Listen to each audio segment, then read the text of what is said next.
everybody. Welcome to the next episode of Shift M Podcast, where we discuss project management with a specific focus on software engineering, because our audience mostly consists of software engineers, architects, project managers. Today, I'm honored to invite David Hilson, who is known as the risk doctor, a famous expert in risk management, which is one of the most, in my opinion, most important area in project management. And I would like to ask David to introduce himself right now, say a few words, and then we're going to jump into questions, which I have so many for you today, David.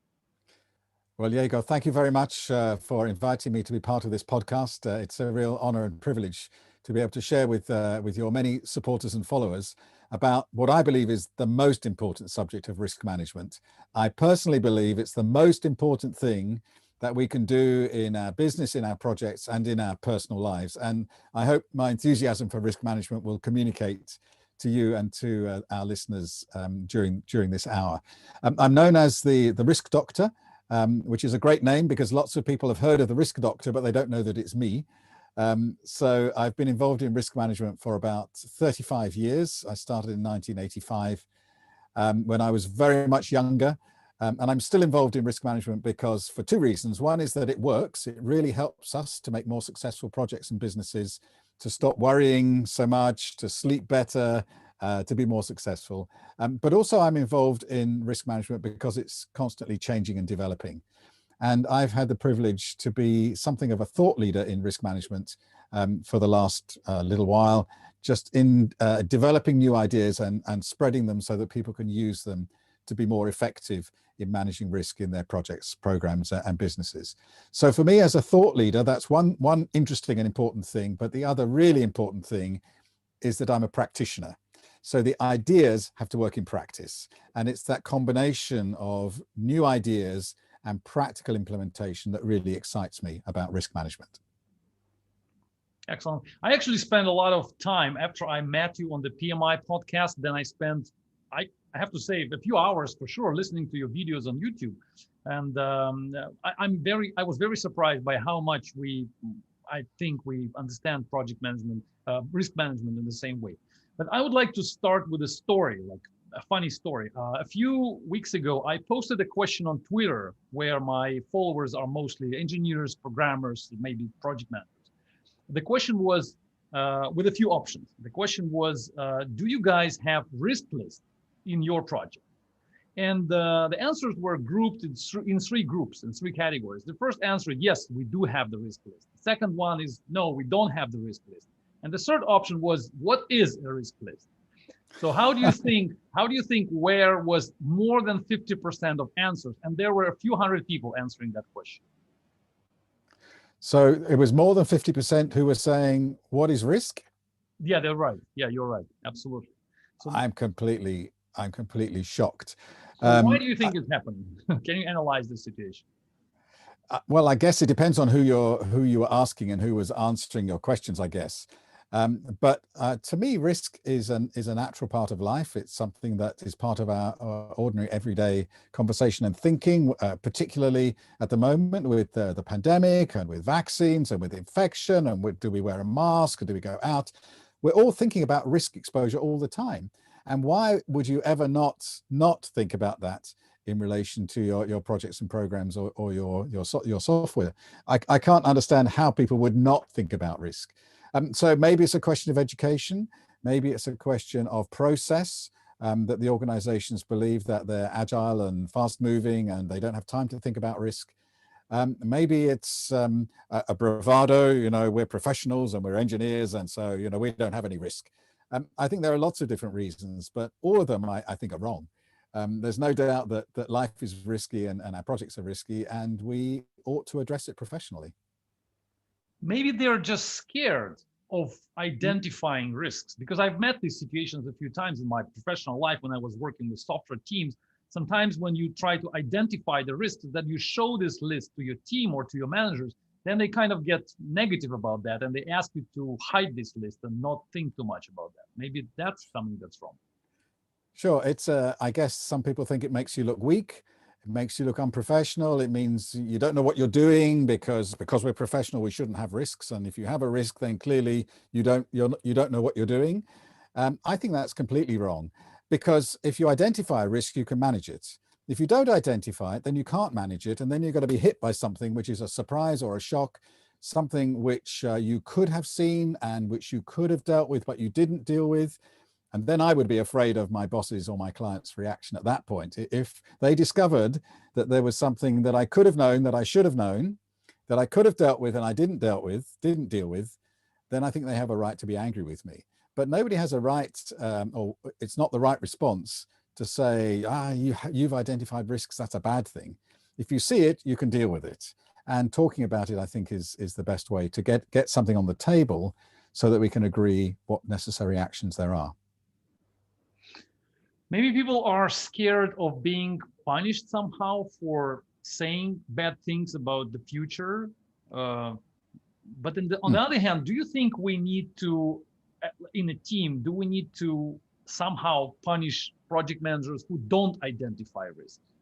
We should never punish anybody. A punishment is not the right motivation in any kind of setting, whether it's in professionally or personally or nationally in society. We don't want to be punishing people. We want to be encouraging people towards better behavior. So I think you should never be punished for identifying something that could go wrong in the future, if you also identify with it a course of action that you could take. So I would always, if I was going to be going to my boss or going to a client or going to my stakeholder or business owner and saying, I found this thing, I'm a bit concerned. If it happens, then we could be in trouble. But don't worry, because along with the risk that I've identified, here is a potential risk response and some actions that if we take, it would make this bad thing less likely, or it would make it less severe. And if we take these actions, in fact, it might even stop it happening altogether. So I think we shouldn't be afraid of being punished if we go with a risk, as long as we go with an action plan at the same time. And how do we encourage project managers for doing that? For example, I'm working in a team of teams. So I have a number of project managers who report to me.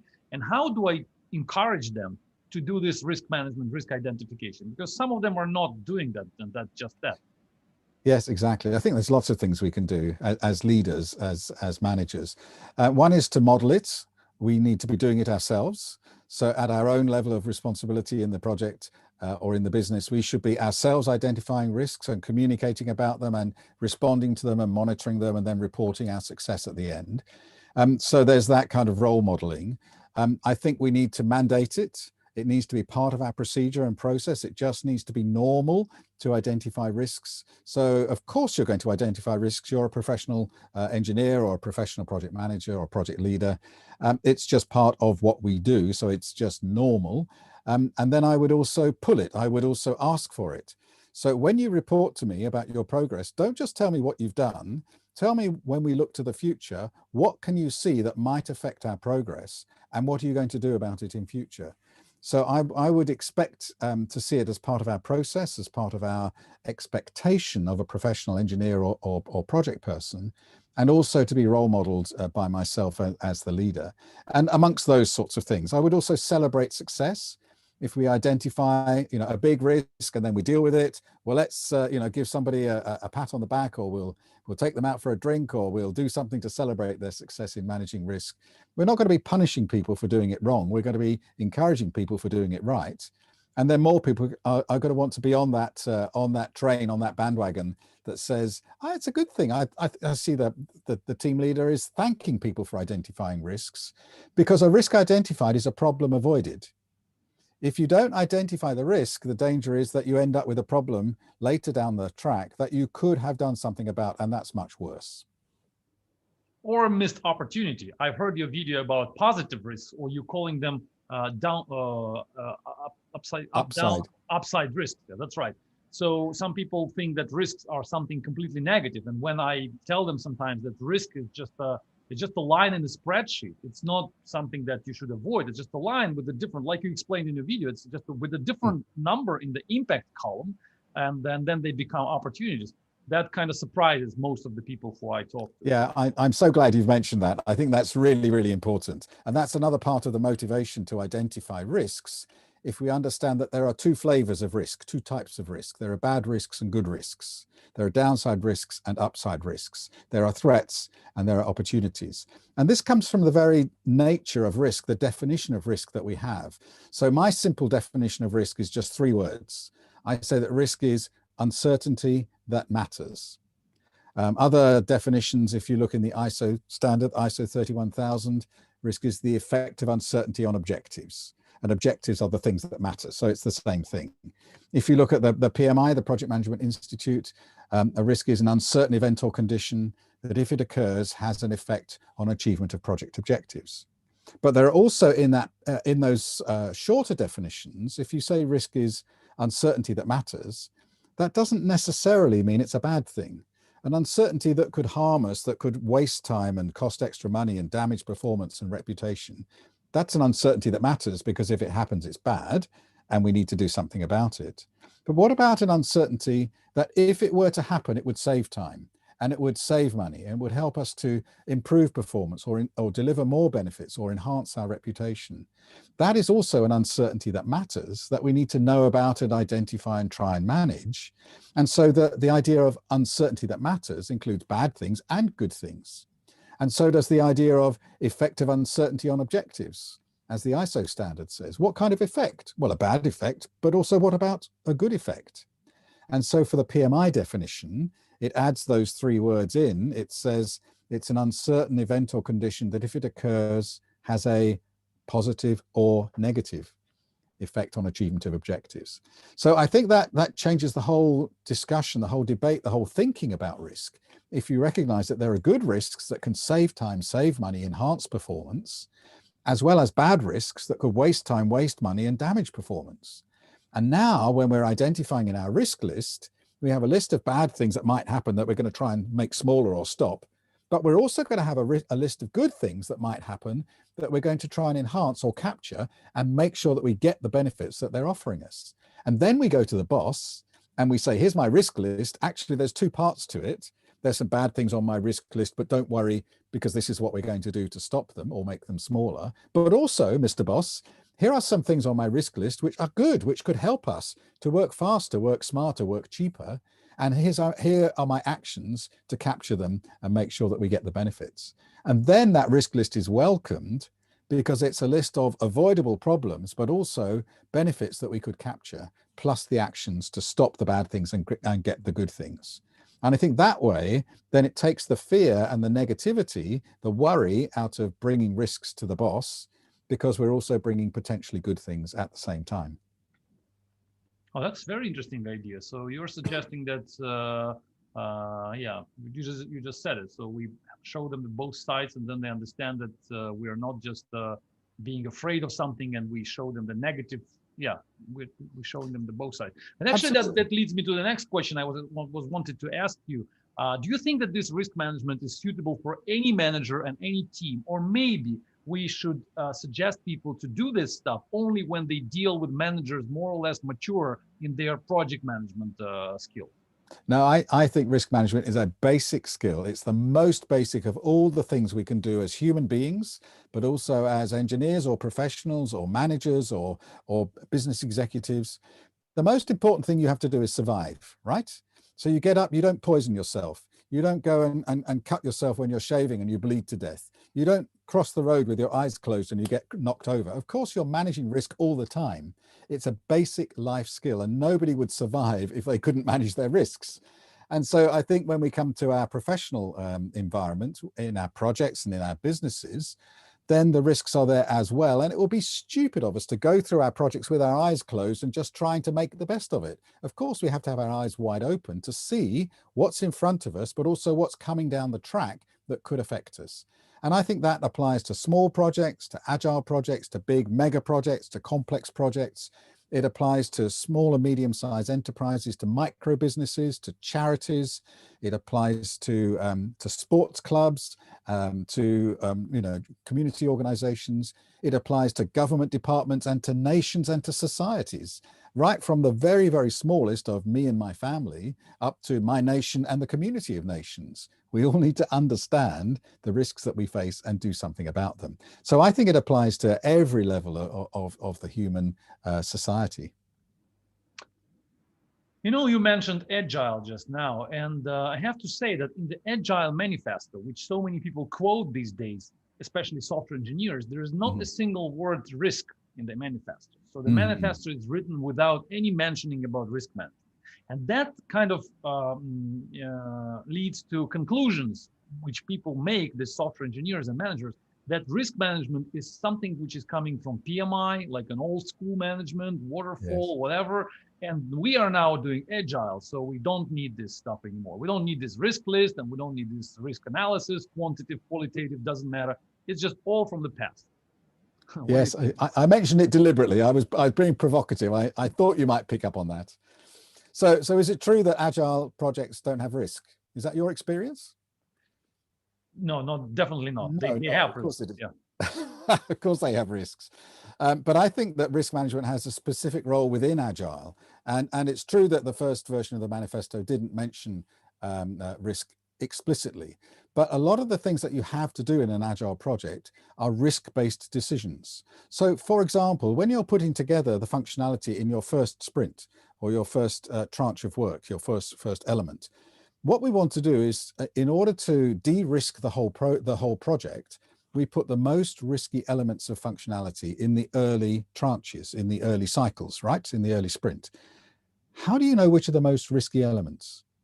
You have to do some kind of comparative risk assessment, right?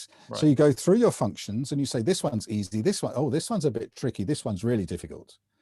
And so we do a very quick and dirty risk assessment of all of the functionality, all of the different elements, all of the parts of the user experience or the user story. And we want to put the most risky ones first, so we get those out of the way. That means we need to understand which are the most risky. And then we put together a sprint or a tranche or whatever phrase you use, depending on your methodology. We put together an element of work which says that in the next week or the next 2 weeks, we're going to create this functionality. We're going to deliver this part of the work, and then we start work. Of course, you have to manage the risk within that sprint in order to get to the end with the functionality that you promised or that you expected. And so what we have to do is use risk management when we're creating the content of our sprint.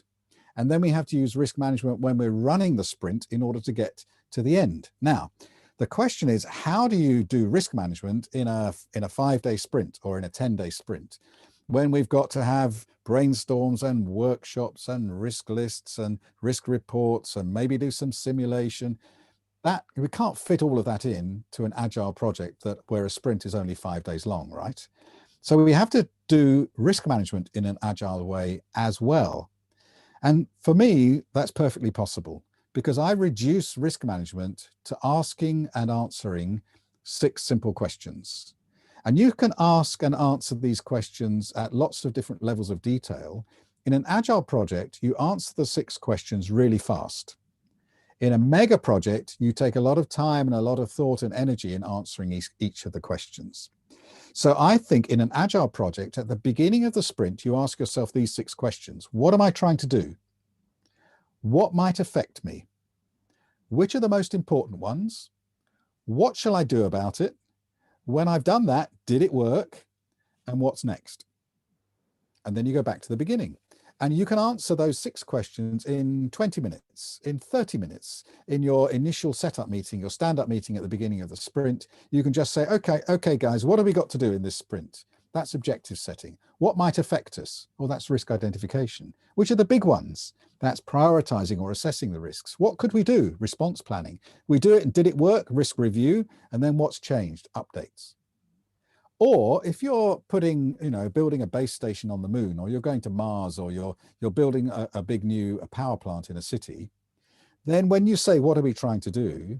You spend a month on analyzing stakeholder needs and defining objectives and prioritizing them. When you ask the question, what might affect us, you spend 2 weeks in risk workshops with different levels of engineers and doing lots of different techniques. Which are the most important ones? You spend a week or a month building a risk model and analyzing the different risks. It's the same set of questions, but we're asking them either really fast in an Agile project or really carefully in a mega project. And so I think risk management does apply within Agile. It's just that we do Agile risk management and we do it in a much faster way. Yeah. Yeah, you just defined agile risk management. It sounds really nice. I never heard of this before. It's easy. Uh-huh. And it's the same, you know, when I'm thinking about personal risk management. So, you know, I want to buy a new car. What am I trying to achieve? What are my objectives in the car? What might affect me? Availability of the car, the availability of my finances, you know, all sorts of. So then which are the most important things and what can I do about them? And then I go and buy a car. I'm planning a holiday. My daughter's getting married. All these things, I can apply the same 6 questions. I just answer them in a different way. So risk management is a very simple process. We apply it at different levels, depending on the level of the risk challenge. So if I'm running a multinational organization like the WHO or the United Nations, then I have different questions, the same questions, but different levels of answer than if I'm saying I want to take my family on a holiday. But risk management is the same. Do you think the Agile team has to write it down, the answers, or is it just verbal? The answers. Yeah, that's a difficult one. I think there is a value to documentation, but you know, there's documentation and documentation. I mean, you could write down, you know, lots and lots of detail. I think the reason for writing it down is twofold. One is accountability, so that you can say, we said we would do this, did we do it? And then the other is for education. So we can come back afterwards and say, you know, my project is a little bit like this one. What risks did you have on your project and how did you tackle those? And is there anything I can learn from that to help me now I'm on this project? If you don't write it down, then all of that previous information is up here, which either gets forgotten or you leave or you're not on the project. It's not so easy to access. So writing things down is good for immediate accountability and longer term learning. It's interesting. Have you ever seen in your professional life as an Agile team with a written down risk list or some notes from the risk identification this session? Yes, absolutely. Yes. I mean, I was the risk manager on an Agile program in South Africa for a big telecoms company, the telecoms company that sponsored the World Cup, if you remember back that far. So I won't name them, but they're a very big company in Africa. And they had a program to replace their entire billing system for not just the nation of South Africa, but all the nations that they worked for. And they decided to run this program in an Agile way. And I was called to support the program team as a risk specialist.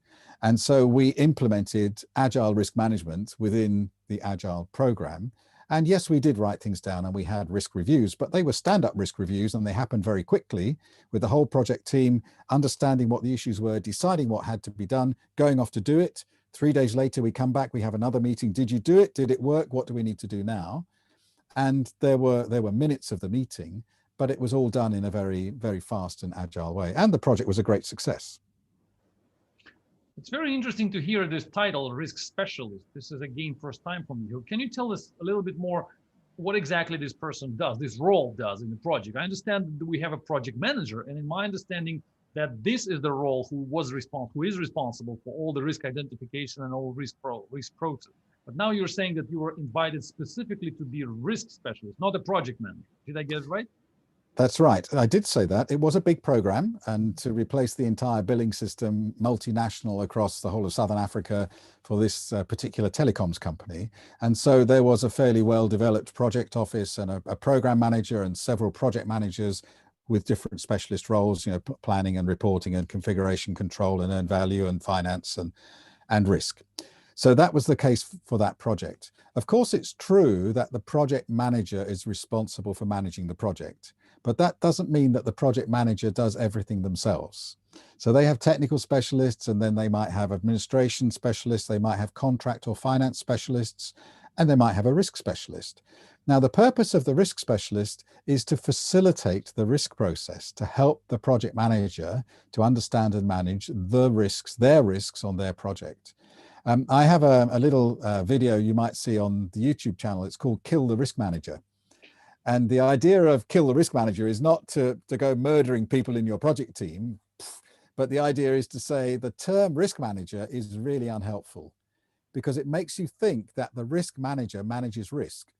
which is the wrong idea. The project manager manages the project, but the risk manager helps the rest of the project team to understand and manage their risks. So I prefer the term risk specialist, a risk coordinator, risk champion. There's various different terms we might use, but risk manager is not a good term because the risk manager doesn't do the managing of risk. Right. And this comes back to the idea of risk being an uncertainty that matters, an uncertainty that matters because it affects our objectives. So the person who owns the risk is the person who owns the objectives. Now, on a project team, the project manager is responsible for delivering the objectives. So the project manager is also responsible for managing the risks to those objectives. But just like the project manager doesn't do all the coding or testing themselves, or doesn't necessarily do all of the earned value analysis, in the same way, they don't have to manage the risks themselves. They're just responsible for making sure that it's done. And on some teams, that means you have a risk specialist. And on others, it's just delegated to the team. It depends on the size of the team and the way they're organized. And how exactly you were doing your job? You were talking to people, sitting together with them, building the risks list. What exactly was this specialist, this role was doing? Yes, it's not just with this project, this program, but generally speaking, the risk specialist job is to talk and listen. But it's always to ask difficult questions, ask the next question. So what are you doing? That's the first question. Why are you doing that? Why aren't you doing this? This sounds a bit stupid. What, have you not thought you could do it this way? So you always ask a question and follow it with another question and another question. So the risk specialist needs to be curious, but also knowing where they're going to. So we're drilling down into the detail to find the uncertainties, to help people understand their own work. I don't always understand what the project team are doing. I'm not a specialist in all the types of projects I've worked on, but I know how to ask people to expose the things that they're uncertain about. And so, of course, a lot of that is talking and listening. Sometimes it involves reading. A lot of the risks are documented in the contract or in the technical specification or in the terms and conditions, the assumptions list, the constraints list. Sometimes we'll find risks are hidden in the documentation. So a structured document review can expose risks. But most of the time, it's talking to people and creating those insights so that they can express the things that they kind of know deep down, but they didn't know that they knew. And what was the output of your work? The risk list or instructions to people? No, the output of a risk person's work is a successful project. No, so the risk list is irrelevant. The point of writing something down is so I can tell you about it. So you can read the document and say, oh, is that what you did in that workshop or in that brainstorm? Now I see. But the purpose of a risk list is the outcome of a risk list is understanding. And the outcome of understanding is action. And the outcome of action is success. So the only reason you do a risk workshop is not to create a risk list. It's to document the new understanding you have. The workshop or the brainstorm creates understanding of risks and understanding of what you have to do. I call that awareness and action. Those are the two key outputs, awareness and action. What do I know now that I didn't know before? What must I do now that I wasn't going to do before? Those are the outputs. And we might write it down in a risk list or a risk report, but the real output is not the report or the list. The real output is the awareness and the action. Yeah, I'm just thinking how to measure the output, because the awareness is a good thing, but it's hard to measure. Let's say I want to hire such a risk specialist for some of my projects, then I will be managing the specialist. I think that the project manager is managing the risk risk specialist. And then the question is, how do we measure the effectiveness of the work of this person? Of course, we can say if the project is successful in the end, then yes, everybody was a good player in the team. But down the more incrementally, how can we say that this risk specialist is actually doing his or her job correctly? Exactly. And it is a difficult challenge because we're talking about uncertainty, about things that might or might not happen. So I could identify a risk, the roof could fall down and crush me. And so what I've done is I've closed the door and I've got a big piece of wood against the wall. and I'm protecting against something that is never going to happen. This is a waste of time to have the wood up against the ceiling and have the door shut. It's a stupid thing. It's never going to happen. But I could also say that my computer could fail, and this recording could, cease to be made. So we have a backup for that, and we'll find a different way. So we need to manage the real risks. And the question is, how do you identify what are the real risks and not the kind of phantom risks, the pretend risks that don't really exist? Well, it is a difficult challenge, but when we come to the end of the project and we look back over the project, we do our post-project review or our lessons learned exercise. One of the things we should look at is the risk list. And we should say, did we identify things that really could have happened? And if they were bad things, we stopped them or we made them less bad. Or if they were good things, we captured them and we gained the benefit. So you should find things where you identified it early in the project as a potential bad thing. You identified some actions, you took the actions, and the bad thing didn't happen. And we should be able to track those things through the lifetime of the project. Or at the beginning of the project, we identified a potential good thing, and we changed our direction and strategy to capture the good thing, and we did capture it, and we got additional benefits, and we saved some time or saved some money. So when we come to the end of the project or at some interim lessons learned point, maybe at a gate review or a phase point, what we can do is look back and say, well, did we spot the things that were coming and actually deal with them proactively? And then we'll know that we're doing the right thing. So basically you're suggesting that we can measure the effectiveness of the risk specialist by the amount of opportunities we took and by the amount of risks the threats we missed, right?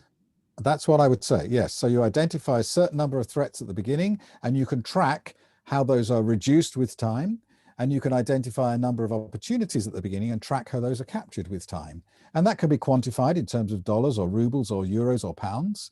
We can have a potential impact, a negative impact for threats which is avoided, and that's cost saved. And we can also value the opportunities, and we can see how that value is captured with time. We could have a contingency pot, which we set aside to deal with threats and opportunities, and we can monitor what's in our contingency fund, and we can see how much of the contingency fund we spent on dealing with threats that we missed, and how much we were able to add back into the contingency fund from opportunities that we captured. So you can measure, there are risk metrics that we can use to actually see if the risk process is working effectively in our projects, yes. What do you think? Is it a hard job to be a risk specialist, or we can train, for example, a programmer who is now writing code, and then we say, do you want to be a risk specialist in this team or in another team? Is it possible to do an easy transition, or a lot of education is required? There's not a lot of education, but I think it's, there are a whole range of different skills. Some of them are technical skills, but more of them, I think, are personal skills. You have to be curious. You have to want to know what's going on. You have to be looking into the detail. Why is this? Why are you doing that? And actually being curious to find out. I think the risk specialist needs to have skills at the high level and the detailed level. So we must always remember the purpose of our project, the objectives, the people we're serving, the stakeholders, the goal of the project, and at the same time be interested in specific parts of the project or people's jobs which could influence that bigger purpose. And so we've got a high level, this is what it's for, and the detail, this is what's going on. And I think the ability to hold those two levels of detail at the same time is a key skill for a risk person. You have to have interpersonal skills, the ability to talk to anybody, to talk to the cleaner or the security guard, to talk to the chief executive or to talk to the customer, to talk to the project manager or to the technical expert, and the ability to gain their confidence and trust, and to learn from them the things that are really concerning them. So there are interpersonal skills which I think are important. Some of those things can be trained, and some of them are built in to the sorts of people we are. So I would be more interested, if you were looking for a risk person to develop within your project team, I would be more interested in the sort of person they are, their kind of personality and character, more than the technical skills. Technical skills are easy to learn. You can learn interview skills and brainstorming skills and facilitation. You can learn about Monte Carlo analysis. You can learn about multi-attribute hierarchy analysis. These are techniques that are easy to learn, or SWOT analysis, all these things. What's harder to learn is that kind of interpersonal thing, or that sense of curiosity and interest. But I think that you're saying that it's better to take someone from the team. But I think that the risk doctor, the company you are promoting and you develop, is, as far as I understand, is more like a service provided to teams like, for example, my team, where I don't need to grow a person in my team or to have a full-time person, but instead I can go somewhere to some service provider. Sure. And then ask, can you please send me, like they did with you, like a risk specialist, to send it to my project for half a year, for example, and let that person do all the risk management, and then not management, risk analysis, and then that person will go somewhere else.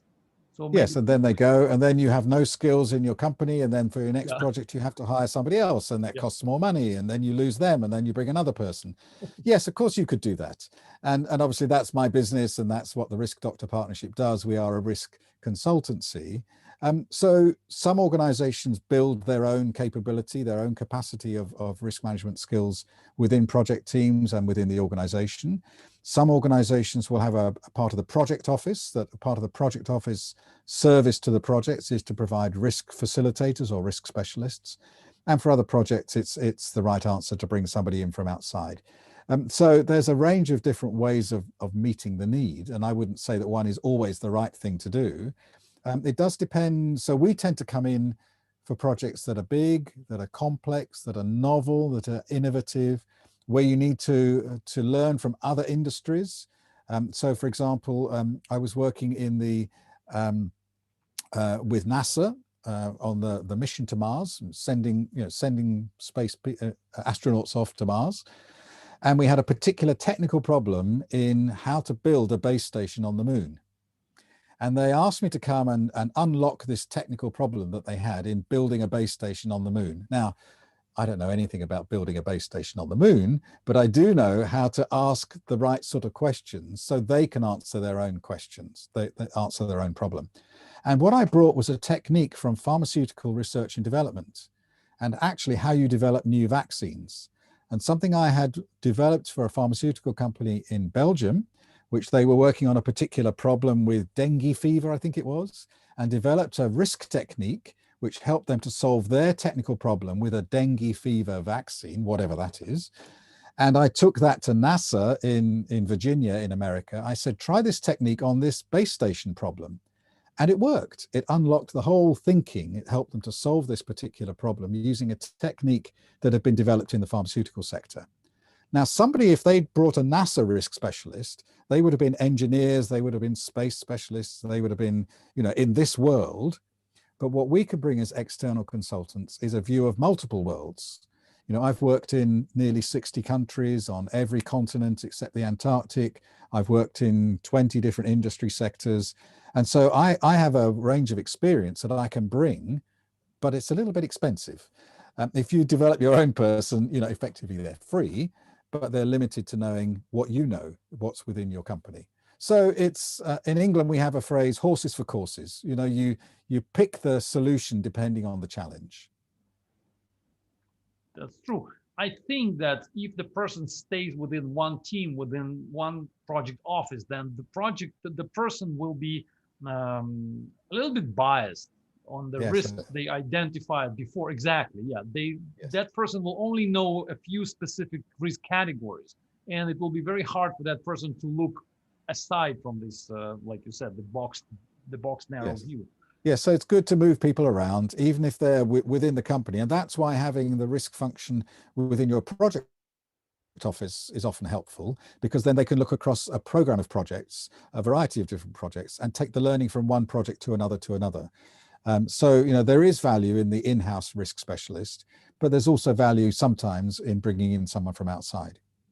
Did you experience in doing this risk specialist job, did you experience sometimes maybe some negativity from the on-site team because you were actually discovering problems for them? And I suspect that not everybody was happy with you doing that. Yes. With this South African billing program, they had a risk specialist on the job, and he was very cross that they employed me, because he felt that it was showing that they didn't trust him to do the job well. I wanted to help him. I wanted to make him look good and serve him and support him and say, you're the risk manager, you're the corporate risk manager. I'm just some guy from outside who's helping, but I'm helping you. But he saw it as a competition. And so he didn't help me very much. And that created some difficulties within the team. And what we ended up having to do was to draw a line between a boundary for my risk work and his risk work. And then we communicated carefully across the boundary. So yeah, there was that kind of feeling threatened by an outside person coming in. And a lot of that is how, as the external consultant, how you present yourself. If you come in and you say, I'm the genius, and I come in, to rescue your project, you don't know what you're doing, move over, let me do it for you. Of course, you don't win people. Whereas if you come more humbly as a servant of the project to support them, then we need to work together. It's their project, they're their objectives, it's their risks. I'm just helping them find them and manage them more effectively. So I think, yeah, you can threaten people if you don't handle it well. And what about the possible negativity between risk managers, you and your colleague who was on site, and people who were actually doing the job? Because in my understanding, when the risk specialists, risk managers start to identify risk, they somehow discover problems which people sometimes or very often try to hide. So they may feel like you are a threat. So it's better to get rid of you instead of getting rid of risks. Yes. Again, that depends on how you present your purpose. That the idea, the purpose for identifying risks is to deal with them. So most often you'll find the team members, they know there's something wrong. They know there's something they're worried about that keeps them awake at night, or they're desperately hoping it doesn't go wrong on their project. And the reason they don't want to uncover it is because they don't know what to do about it. And so they hide it, hoping it won't happen.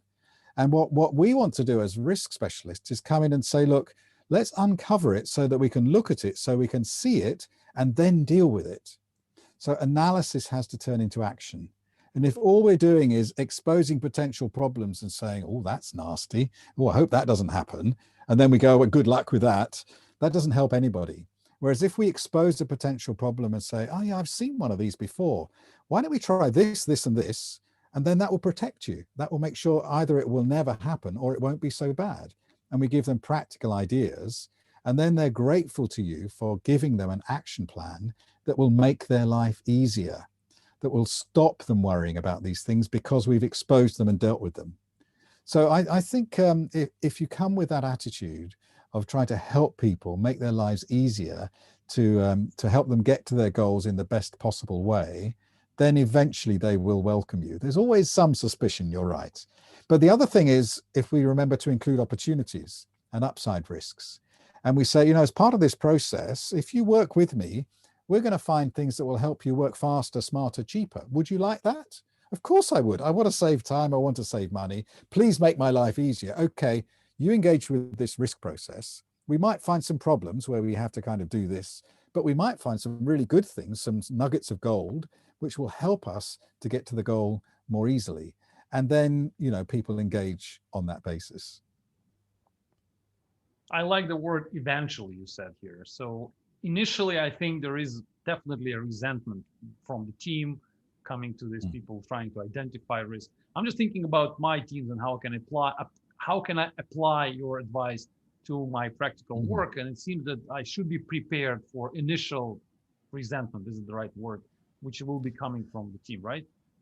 Yes, like I say, I think it's all about how you present, so how you approach people. So I would always start with a 5 or 10 minute briefing that just explains to people what is risk. It's uncertainty that matters. It matters to you. Why does it matter to you? Because the bad risks will stop you doing what you need to do, and the good risks will help you. Now, I'm here to help you find the bad risks and the good risks, stop the bad ones and grab the good ones. And I'm here to make your life easier. And we've got some simple techniques. We're going to hold a workshop. We're going to write a few things down. We're going to go through some steps. But after a week, you're going to feel better. By the end of the project, you're going to be celebrating success that wasn't possible without what we're going to do together. And so in a 5 minute simple introduction to risk management, why are we here? What are we offering you? you immediately set the ground for something which is much more collaborative, which is much more positive. If you come in and say, oh, you're not doing a good job here, and I'm going to find out why, and I'm going to tell the world about it, of course they won't cooperate. Yeah, that's true. And let me move a little bit aside from the track of thoughts we have here. In the PMI books, in the training for the PMI, I read for the PMP exam, I've read many times that they claim that for all the failures, the project manager is responsible for. So if something goes wrong with the project, no matter what it is, maybe a coronavirus epidemic situation, including that, the project manager is responsible, because if the project fails because of this situation, then it means that the project manager didn't manage to identify the risk properly, and so on and so forth. So do you agree with that? Well, I'm a PMI fellow, and I did my PMP in the year 2000. And I remember that there are several kind of key answers. One of the answers is the project manager is responsible. So if you don't know if that's one of the options, then you always tick the project manager is responsible. And another key answer is communicate with the project team. It doesn't matter what you do, you have to communicate with the project team. And there's key answers like that. And so yes, the project manager is always responsible in PMI's view. You have to recognize this is the Project Management Institute. And so the Project Management Institute will say that the project manager is important, or that the project manager is responsible. I'm also a fellow of the Institute of Risk Management, and the Institute of Risk Management says the risk manager is important and the risk manager is responsible. So the Institute promotes its own area. And I say that as a PMI fellow, you know, I support PMI and I promote PMI and other associations. I'm a fellow of the UK Association for Project Management as well. So I'm not just a PMI person. But to the point, is it true that the project manager is responsible? Well, yes, but the but is around delegation and leadership. So as we talked about a little bit earlier on, of course, the project manager is responsible and accountable for delivering the objectives of the project. And if the project fails, the project manager has to step up and take that responsibility. But it's never one person's responsibility. We always, you know, a project is always delivered by a team, always. If it's a single person, it won't be a project, it'll be an activity or a task. So project management is about getting multiple resources, people together in order to work together on a shared task. So there will always be other people involved, and somebody has to be the leader. And that means when the successes come, it means you get the pat on the back, but it means when the failures come, you get stood up and you get told off. Now, the telling off should always include the lessons learned. What are we going to learn from this failure? Failure is a very strong word. I wrote a book called The Failure Files a little while ago. And the idea is to say that failure is completely natural. It's part of the learning and growing process. In fact, failure is a positive thing if we embrace it and use it in the right way. It's a learning experience. And if we punish people for failure, then that's the wrong response. What we need to do is to find out what happened and make sure it never happens again. So yes, the project manager is accountable and responsible, but that doesn't necessarily mean, you know, they get punished. And I think we need to address that in a different way. Yeah, I think I agree here. But my next concern is that if we go to the project manager and who is not doing the risk management right now, then this project manager can always have an excuse that something happened which is outside of my control. And I hear it very often. Like very often people tell you, like, we are doing our job right, but there was something else which happened outside of my control, so I'm not accountable, so leave me alone. And when you come to this person and say, from now on, your responsibility is to actually think about risks, think about uncertainties, and now you're accountable for everything, for all possible negative and positive situations around your project, then they may get a little bit resistant and say, no, they may not like this idea because they become accountable for so many things, and they will not be able to have an excuse in the future for coronavirus, for example. Yes. Well, first of all, risk management is part of professional project management. So we should always expect a professional project manager to do some level of risk management. And even if it's taking those 6 questions and answering them in 20 minutes every Monday morning, there needs to be some approach to understanding and managing risk on the project. Otherwise, they're not doing proper professional project management. And as I said earlier, you can do that at a number of different levels. So that's the first thing. I would expect everybody to be looking at risk on their project if they're claiming to be a professional project manager. How they do that could vary. But the other thing is, it's never true to say there's nothing I can do. Never. You can always do something about every risk, including the risks that are outside your control. So the risks that you control, of course, you should be applying your resources to the high priority, high risk elements. You should be managing your people well to make sure that people don't get sick or stressed, to make sure that people are communicating, to make sure that information is flowing amongst the team. All those kinds of things, of course, you should be doing that and managing the risks that are within your control. But for risks that are outside your control, of course, you can do something. You know, it's going to rain. That's not in your control. If you want to go for a walk, it could rain. What are you going to do? You put on a coat, you put on a hat, you take an umbrella.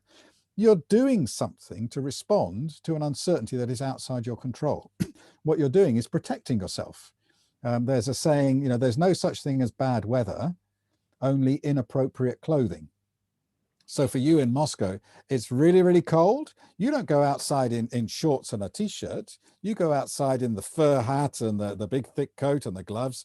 So you're appropriately managing the risk of catching a chill for something that you can't control.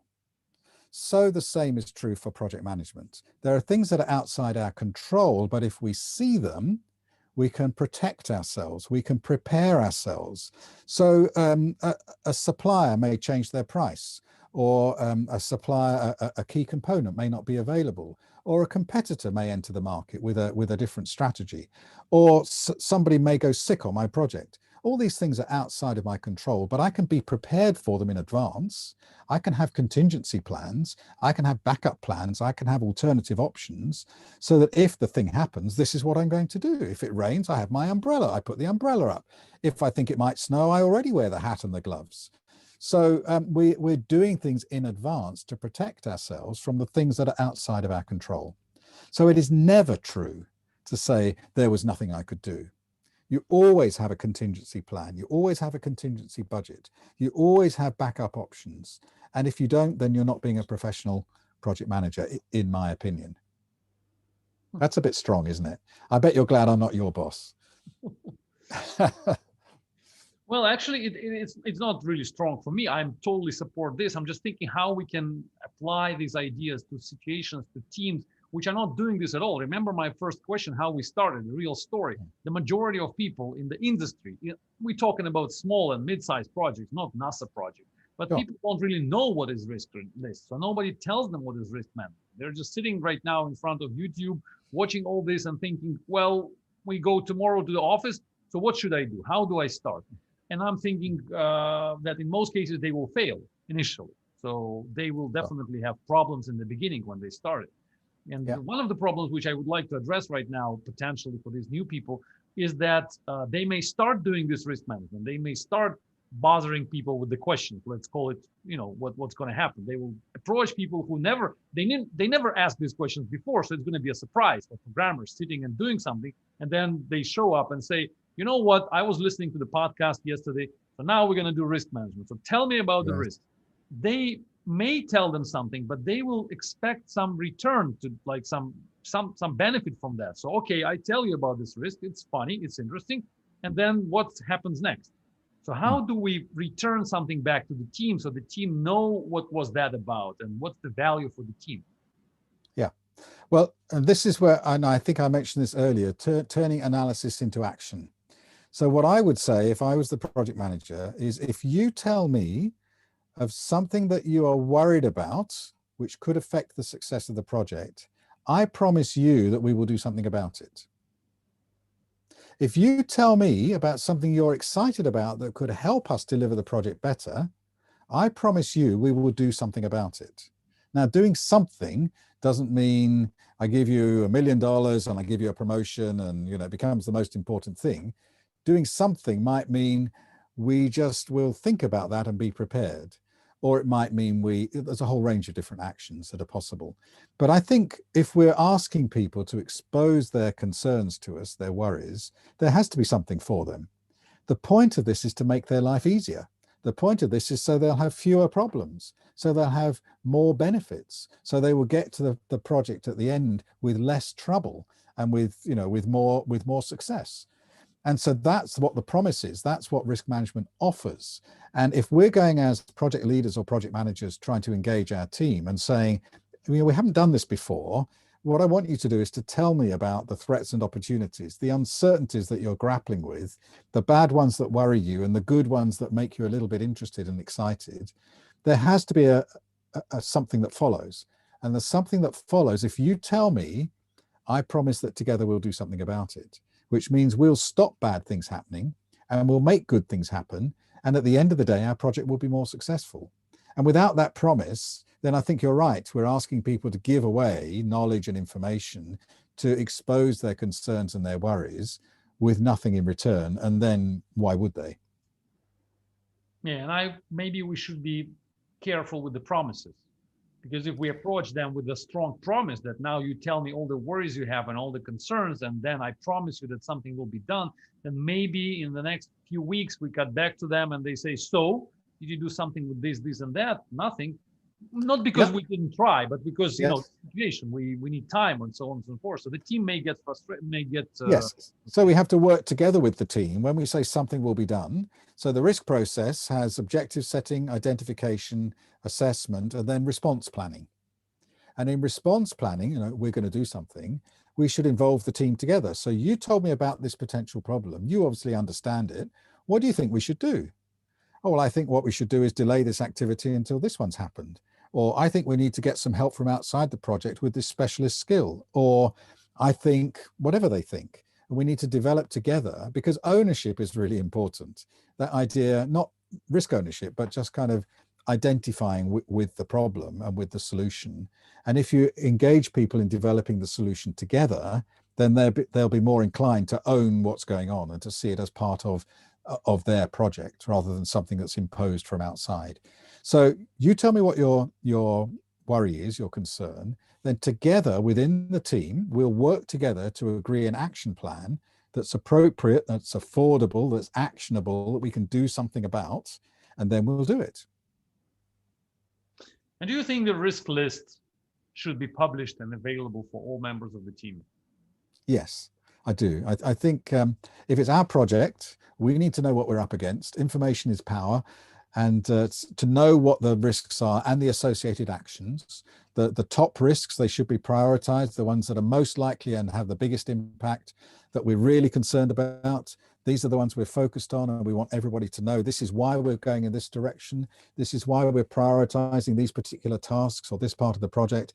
This is why we're spending money on researching this particular area, so we all understand. And I think otherwise, if you hide information, then you get rumors, you get all sorts of half stories about what's going on. I think there's nothing to be afraid of with risk. It's part of the information describing the project. We're all in this together. The whole project team wants the project to succeed, and the risk list is part of the story. It's part of the progress report. This is where we stand. We've spent this much money. We've spent this much time. We've created this functionality, and this is what we're facing in the future. Here are our threats and our opportunities. And together we've got this much money and time left. We've got this much functionality to create, and we've got to overcome these risks. So together we understand what the challenge is, and then we can engage and get there. It seems to me like a risk welcoming culture, I would put it this way. And to move to that culture from the position where we are now, most of the team, it may take time, don't you think? Yes. Developing, maturing a culture or reshaping, reforming culture does take time. The academic research says maybe 2 years to change a culture in an organization. I think in a project team, it might be quicker because we're a smaller team, we're more focused, we work together on a day-to-day basis. So the whole organization might take 2 years to move slowly along, but a project team, we can develop the culture perhaps more quickly. But it is a challenge. We're trying to change the way people think. And so I've done some work recently on defining the risk mindset, the way of thinking about risk that shapes the right risk culture. So things like recognizing that risk is completely natural. Now, there's risk outside there in the big wide world. We talked about weather, we talked about, COVID, the pandemic, there's all sorts of areas of uncertainty. It's quite natural, it's quite normal, there's nothing to be afraid of. Some of the risk is good, not all risk is bad, and risk affects the things that matter, and so we need to do something about it. And the basic mindset that says risk is nothing to fear, risk is just part of life, and if we understand it, we can do something about it. Some risks we can directly tackle, and others we have to just prepare for and protect ourselves. But there's never nothing we can do. There's always something we can do. So let's do it. And if we do it, it makes our lives easier. Once you get that way of thinking, then it develops that culture that says, well, if this is going to make my life easier, of course I want to do it. Why would I not identify and manage risks if it helps me achieve my goals? My personal goals, my project goals, my business and life goals. Of course, I'm going to want to know the things that could affect me, which are the big ones, and what I'm going to do about it. And so this process, this very simple risk management process, helps us in all aspects of life, projects, programs, business, and so on. Why wouldn't you do it? But it starts with the way of thinking. Yeah, makes a lot of sense. So let me finish with the last question, because we're running for an hour or more. Yeah, it was an interesting conversation, actually, because I've enjoyed it. So you're coming from a real practical experience with a large organizations. We are more in a smaller groups and smaller software groups, where, as I told you before, most people don't know anything about risk management. What kind of books, what books exactly, maybe what software, maybe what website you would recommend our listeners to read in order to understand the problem better and to learn more about it? Okay, well, first, let me say I don't only come from that big organizational background. So a lot of the things that I've done are with small projects, with charities, with religious groups, with churches, with groups of village elders in Africa, very micro projects, as well as I've mentioned NASA and those other things because they're nice to mention. Everybody knows about them. So all of the things I've talked about work on micro projects as much as they work on mega projects. So this is not a big project, small project thing. It would sound a little bit selfish to point people to my YouTube channel, wouldn't it? No. First of let all, me mention it. There's show notes, so definitely I will give the link to everybody. Okay, so one word, Risk Doctor Video, the Risk Doctor Video YouTube channel. There's a playlist called 100 Risk Questions.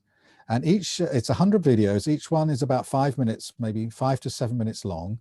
It addresses all sorts of different questions about risk management, starting with the most basic.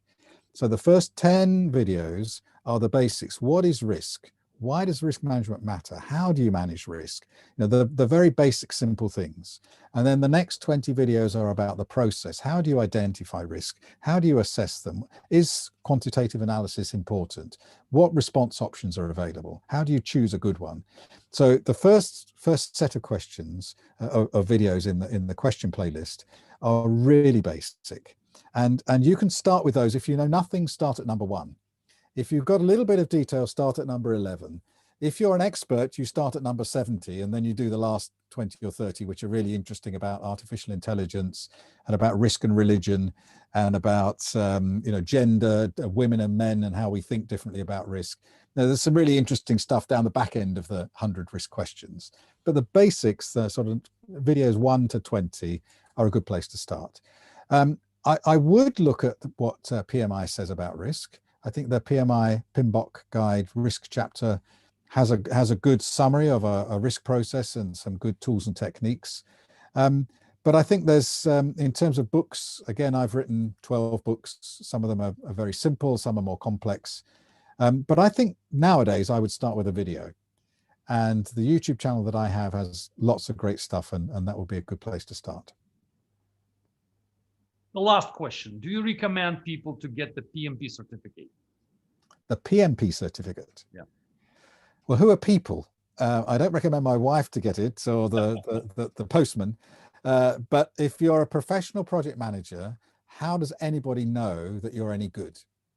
what certification can you have that will demonstrate that you have a recognized standard of of project management? There are several project management certifications available. PMI is the biggest global project management organization in the world, and the PMP is the most recognized project management certification. So I would say if you're a professional project manager, then you have the project management professional certification, the PMP. It kind of goes with the territory. But you need to recognize it's a certification, so it certifies you as being able to do something. You have to be able to do that thing first, and then you're certified. So gaining the PMP certification doesn't give you anything.